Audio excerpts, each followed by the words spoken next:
Yesterday, I did something that I have not done in a long time because of what happened to Amos's bike.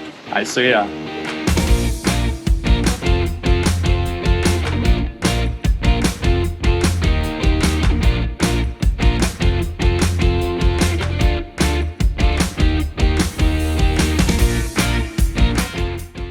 I couldn't start the bike. There's an arrow code 1 there, and then I found out that it's most likely an ECU problem, and then it might also mean that like there's no battery left in the bike or whatever. So we found a workshop.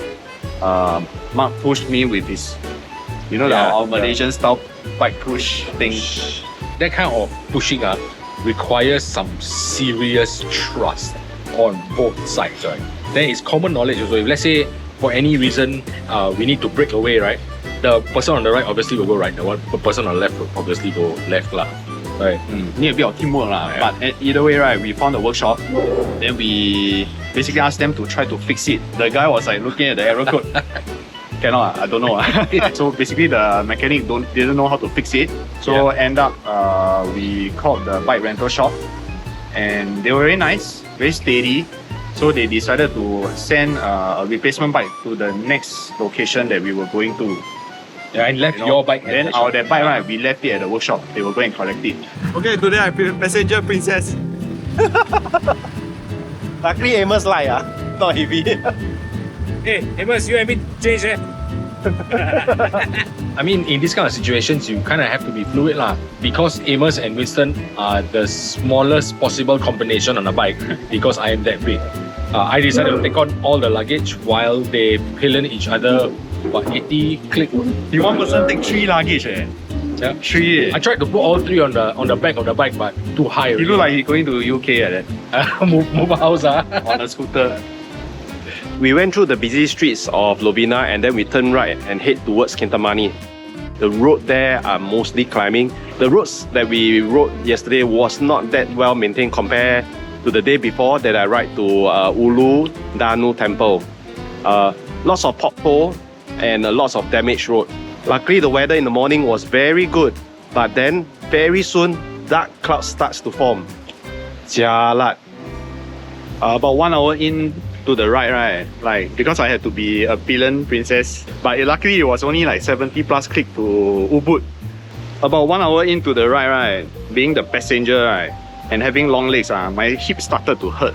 So I decided to be the one riding. We swap places, me and Winston, and then that's when I realized, right, the 125cc a bit no strength. Wow, the rain was getting heavier and heavier. The visibility very low. Can't really see far. The route along the way would have been really nice, but then it was all blocked by the clouds. Like Mount Batu was just beside us, but cannot see. Hey, one thing I have to say, the suspension on the bikes, right, they were very surprisingly good. Like the roads are all like filled with like potholes and all that, but so far my bike okay.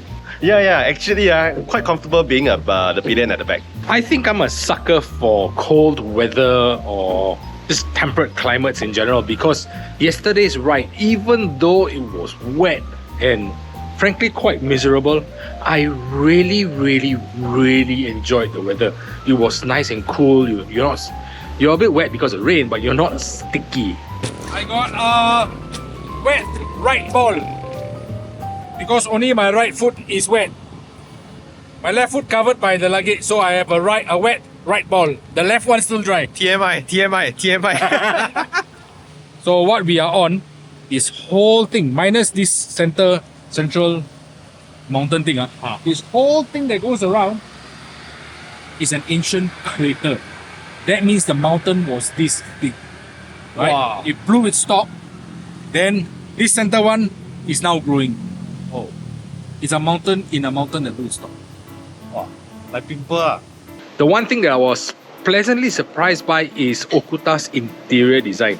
It's very open, it's very spacious, and they've got a really huge view out looking at Mount Batur and the lake on its right.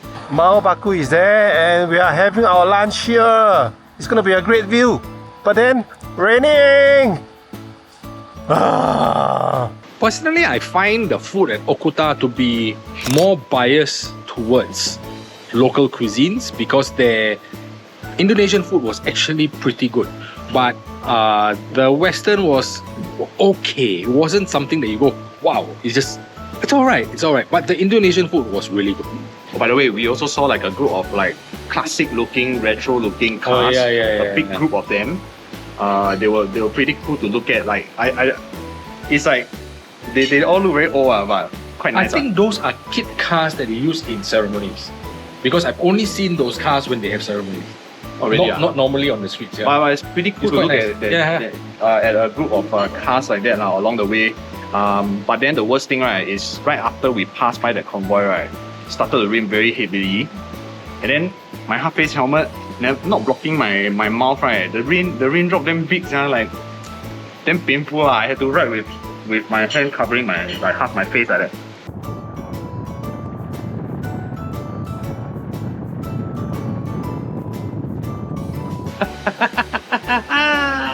Full face for the win!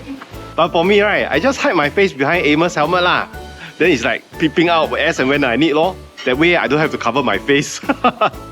So the roads in Bali are generally 2-lane roads. The roads got really, really small as we approached Ubud.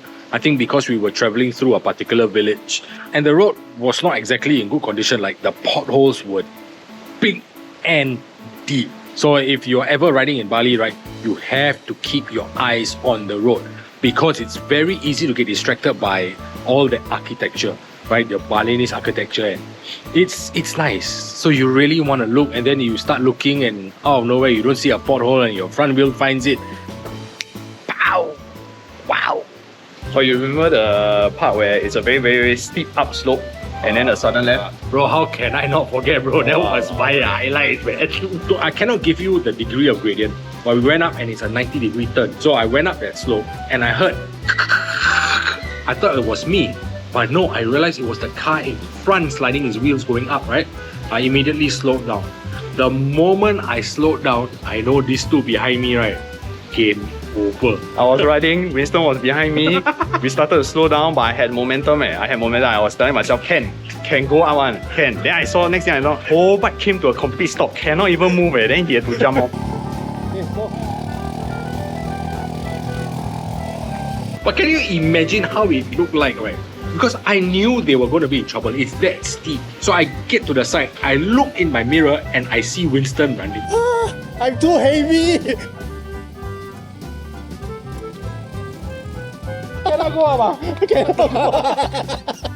We left my bike back at Lovina because it broke down. And then the good thing is the Bali Best Bike Rental, right, is helping us to settle everything. They are going to send people to go and collect the bike there, and then they are sending a replacement bike, which we think is this one because it's the only free go out of all the bikes here. I'm excited to meet my new bike. Wow, you see Park Wai like that? Really like a typical Ang Mo sia. My father's jeans shining through. You really look like Amo. But then open mouth, kena nasi lemak, kena mee goreng, kena laksa, you don't hear it anymore lah. One of the best things about traveling, the people you meet, each with their own wild stories. But today, we weren't just here to listen. We were about to create an epic story of our own. Under the blazing Bali sun and the increased need for sunscreen, we strolled through stunning paddy fields, soaking in the views and the sweat. Then came the seemingly endless, knee-trembling steps down to the rafting site. Remember, what goes down must come up. Our guide, a seasoned pro with a stand-up comedian's timing, somehow made a safety briefing feel like a comedy special. With pedals in hand, we were ready to take on the rapids, or at least try not to fall out of the boat lah. And just like that, we were off. The moment our raft smacked into the first rapid, push! We were instantly soaked, slightly off balance and laughing like maniacs. As we paddled through the winding river, every twist, turn and unexpected drop kept our hearts pounding and our paddles flailing.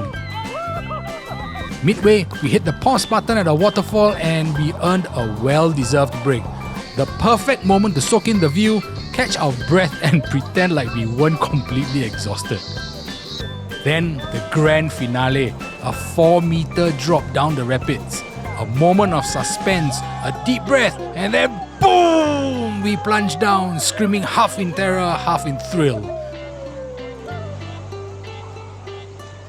Completely exhausted and barely holding ourselves upright, we dragged our tired bodies to the table because after an adventure like that, nothing hits better than a full plate of food and a well-earned rest. It's been raining the whole afternoon ever since after we came back from the water rafting. So the streets is pretty empty. These are the back alleys, art market, but not sure whether they're open or they are just covered because it's raining.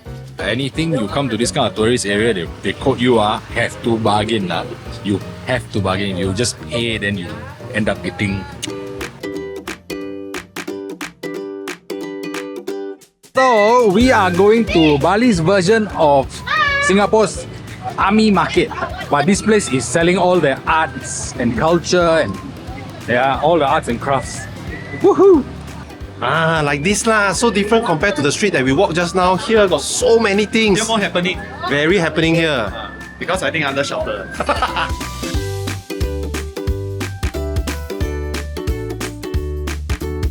I don't know whether how many of you have this habit, but every time I go to a new place, right, I will always get fridge mag. I mean, it's just my habit lah. I don't know whether you guys also have this habit. You should see my mother's fridge. Everywhere I go, right, I will get my mom, my brother, myself, and my girlfriend. This is my way of documenting of where I go lah. So all my fridge, the whole fridge is still got a lot of space. Means I haven't go to a lot of places. Time to buy more. No, Time to go more places. Yes. Buy more magnets. I want to find dress for girl. For girl. For girl? Yes. Yes. Right. I have more. How much is all this? Which one? I want to find sexy one. Okay. I have more. This one sexy. What? Sexy. So you know what is beside the Ubud market? It's actually the Ubud Palace. But we're not going in today. No time. Hungry already, hungry.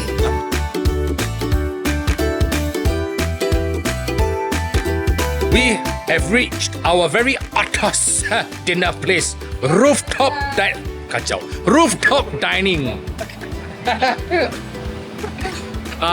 The longer we talk, the longer we have to wait for food. So I'm gonna do what I do best. With that, I'm Mark. Amos here. Winston. See you on the road. Bye-bye. Amos here.